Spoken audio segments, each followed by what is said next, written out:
Hi there, it's Jennifer and welcome. Today I have a quick tip video for you and it is on how to do striped stamping. This is just a great way to give a new look to a stamped image, usually a stamp that has a lot of solid area to it. And also this is great for creating the look of a little bit of a texture but on a one-layer card. So I'm going to show you a couple different variations of it in this video. So I'm going to be doing my stripe stamping with this Hugs stamp set from Pink and Maine.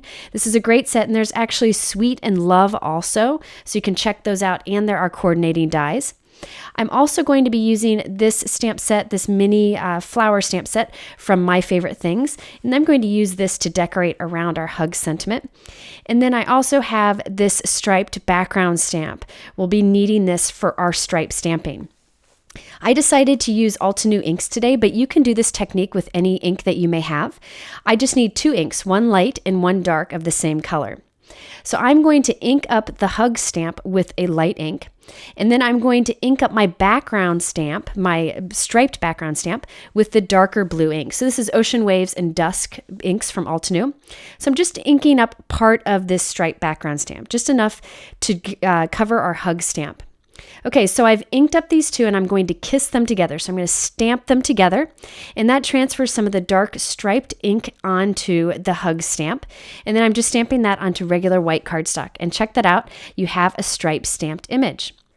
I'm going to go ahead and do that again so you can see it. And by the way, one of the things I like about the Altenew inks is they clean off the stamps nicely. Okay, so I'm using a lighter red ink to ink up the Hug stamp, a darker red ink on the striped background stamp. So they are both inked up. I'm going to kiss them together. This is the kissing technique, and I'm doing it kind of at an angle.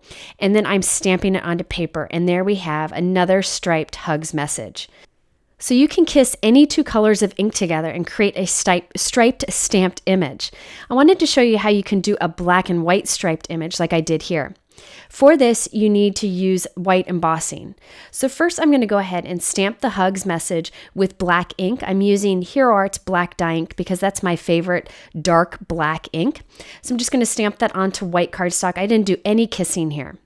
Now I'm going to let that dry and I'm going to clean my stamp really well. And then I'm using anti-static powder tool over my Hugs image. And now I'm going to ink up my striped background with Versamark ink. And I'm going to kiss my clean stamp up against those Versamark ink stripes. Now I'm going to line up the stamp and stamp it exactly on top of the black image. And now we have Versamark stripes over that Hugs image. So here I did kissing of a clean stamp to an ink stamp before we did two ink stamps kissed together.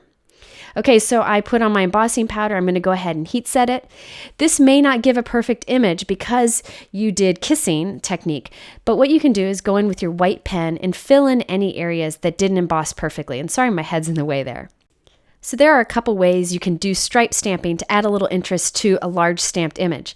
I wanted to go ahead and show you what I did with the rest of the cards very quickly here.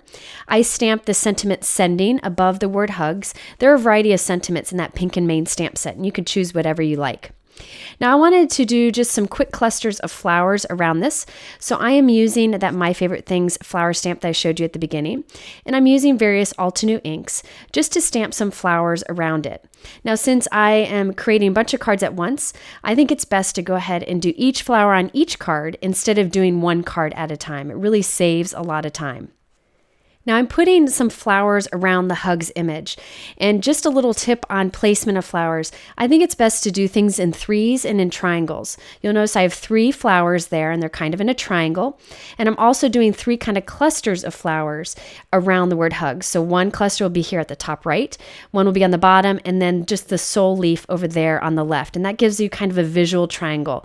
And it's a great tip for figuring out where to place things on your cards.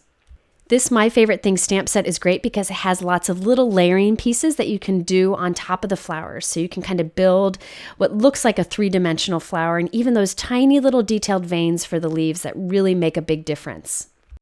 To wrap up these cards, I use a die with some faux stitching around the outside edge to kind of trim down and center that Hug sentiment. And then I put them on a small note card. So this is a tiny card. I also added a little bit of Wink of Stella to the center of the flowers, along with a dot of glossy accents. So the shimmer from the Wink of Stella is kind of enhanced by the glossy accents on top. So there you have a quick tip for creating stripe stamping. I hope you'll give it a try. All the supplies are linked below in my YouTube description if you're interested in any of them. And you can also go to my blog at jennifermcguireinc.com by clicking up there on my logo on the top left. Much more information over there. In the middle are 3 other quick tip videos that you might like. The first one on the left there shows how to do a bold sentiment on a busy background.